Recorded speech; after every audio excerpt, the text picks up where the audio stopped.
What do you do in the atheist movement? What's your role?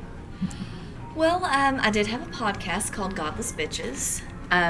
It is no longer functional, but it did play a role in introducing some people to feminism and atheism and the intersection of both of those. I also speak at conferences. I've done a talk about my coming out to my family, and this talk at this conference about understanding believers.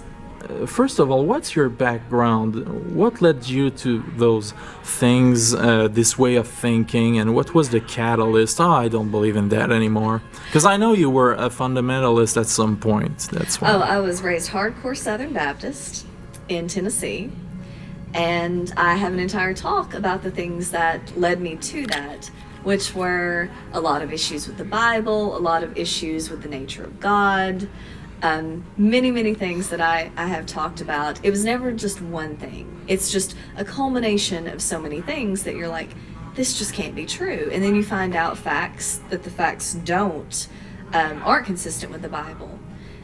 And then you just stop believing.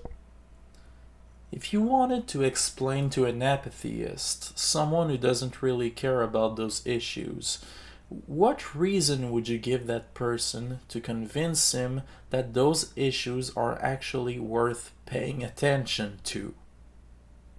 Religion causes harm. You couldn't have said it better, but please elaborate. No, the very concept of believing something that you don't have evidence for is just going to lead you in all sorts of wrong directions. Even if it's nice Christianity, even if it's not the fundamentalist kind, the very fact that you're just going to choose to believe something because you like it is very dangerous. You can choose to believe things that are going to harm you, things about medicine, things about science, things about the world. And then you have the actual harmful doctrines about women, discrimination, just everything. And we see this in our world all the time. I mean, maybe not as much in your country, but definitely in the USA. The Republicans especially, and the right wing, are trying to take this country in a direction that will harm people. What do your parents and friends generally think about what you do, assuming they're not in the movement? Well, that's a pretty good question. I have an entire talk about what happened with my family. No, it was an extremely negative experience. They think I'm going to hell. They think I'm working for the devil. Matt's parents do too. And we have just kind of decided not to talk about it because that's the only way we can have a relationship, is to not talk about that specific thing. So we talk about other things, and we still love each other, but they do not accept this part of my life. And as far as my friends, I have friends that are not in the movement, but they are generally atheist. I don't mind having Christian friends as long as they're not fundamentalists who think I'm going to hell, because I think that's intrinsically harmful to a friendship. But they think it's cool. What do society, people you meet in general, think about you as soon as it is revealed that you're an atheist and an active one? Well, if I'm, say, in a very red part of Texas, which Austin is not, people tend to get a little uncomfortable. I was actually getting a pedicure one time at the American Atheist Convention at the spa that was there in Memphis. And the lady asked what I was there for. And I said, oh, the atheist convention. And all of a sudden she was just like, oh. But we had a really good conversation about it. And she's like, so you just believe in like evolution and natural stuff and not God and things? And I was like, yes, that's right. And it was just a really great conversation, and she got to meet a very nice atheist. And I also tipped her very well, which, I think that's kind of bring a good witness to that. And it was just a really, really good experience. As an ex-believer, why do you think religion is so important to certain people? Well, I have a whole entire talk on this tomorrow. But people are indoctrinated. People grow up believing this. It's extremely difficult to stop believing something that you've been told all your life. It's extremely difficult to unweave the fabric and religion of your from your life. If you believe that every good thing that happens to you is God and every bad thing that happens to you is the devil or God testing you, it's very hard to just start taking that out of your life. It's very hard to be alienated from your family. It's very hard to stop worrying about hell if you're from a religion that believes in hell. All this fear, all this indoctrination, it's all woven together. And it's very hard to rip that fabric. Why do people want to believe in things in general, whether it's religion or something else? You'll often hear, "Oh, I'm not religious, but I'm spiritual," and what that means, of course, is a lot of spiritual New Agey crap. But what? Okay, well, there's actually some research out there on this. I'm not an expert in, neurology and things, but we're sort of hardwired to find patterns. We're sort of hardwired to find agency in random things that happen. And that just combines together with the social privilege we give to religion, that people, they don't want to say this is all crap. They don't want to say you're wrong. They're just like, well, you're free to believe it, and I believe in something. And it's the hardwiring with the social privilege we give it. And we can do something about the social privilege. In having conversation with theists, I notice that oftentimes they will stop attempting to give any logical argument and start preaching.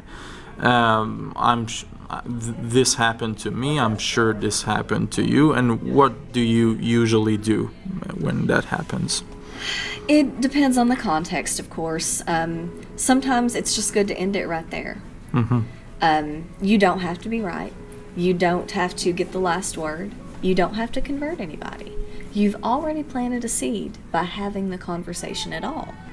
What means did you mostly use to learn about science? Well, we weren't really taught about it in school, at my school at least. I did start taking what were called dual enrollment classes, which were college classes that you could take as an older high school student. And they taught it as fact and as normal in that class, which was very good for me. And then, of course, in college and grad school, I just continued to learn more about it informally. And then there's the informal means like Cosmos, both the old one and the new one, and other science popularization. There's some great YouTube videos out there by people explaining the principles of evolution. So my training was mainly formal in that. But a lot of people, if they didn't get that in school, if they didn't go to higher education, a lot of those YouTube videos are great. How would you describe the scientific method and how it's important in our lives in general? That's a really good point. And I'm going to use an illustration, actually. So something happens, a phenomenon happens, and you don't know why it happens. The other day, I make resin jewelry, and I had some resin come out that was really soft, and it wasn't hard like it usually is. And I was like, oh, I don't remember doing anything different. But there's a lot of factors to consider. So what I did was I went and bought some new resin, just in case the other one was old.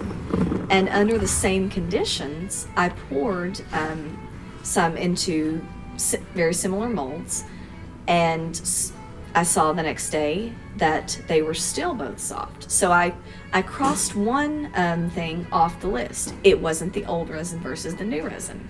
So then I continued to do experiments, and I found that it was the humidity in the garage, which I then did something about.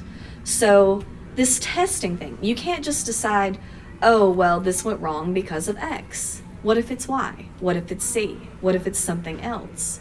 You have to find the root of problems. And the only way you do that is by systematically eliminating certain factors. And you can only do those one at a time. You can't change, 2 or 3 things, then you don't know what went wrong.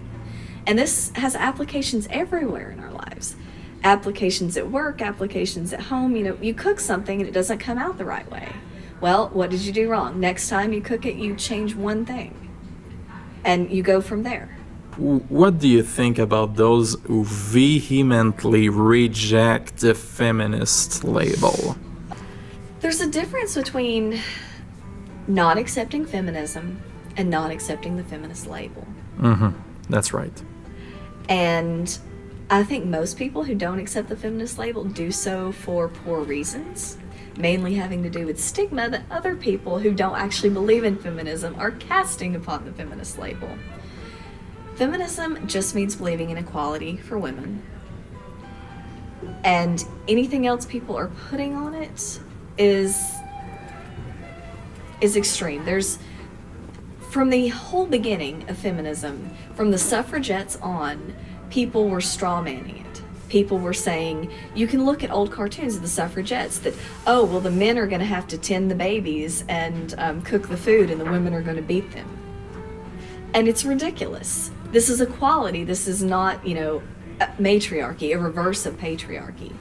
But people want to make it into things it's not. People want to think that nobody's ever going to have sex again, or that, the women are going to beat the men. Ridiculous things that real feminists don't say. And they'll go out and find ridiculous quotes from one woman who said something ridiculous online.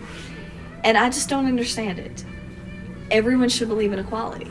And everyone should believe in equality for women, and everyone should know that we're not there yet. Yes, we've done some great things. There have been great strides.